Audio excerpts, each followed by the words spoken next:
वैसे हमने करीब इंटरव्यू कर लिया है। आपका ऑफिस जो है ना कार्ड है और ज़्यादा स्पीच क्वालिटी बड़ी क्लियर आएगी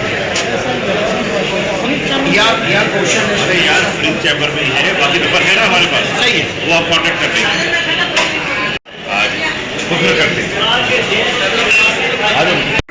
मेरे तमाम सीनियर्स ने यहाँ पे तकरीरें की, सब कुछ किया, लेकिन इस जनरल बॉडी का बेसिक जो कॉन्सेप्ट था कि हमें करना क्या चाहिए, और आप सब यहाँ पे मौजूद हैं। मैं आप सब से एक सवाल रखता हूँ, क्या कराची बार को इस औरत के खिलाफ रेफरेंस फाइल करना चाहिए या नहीं?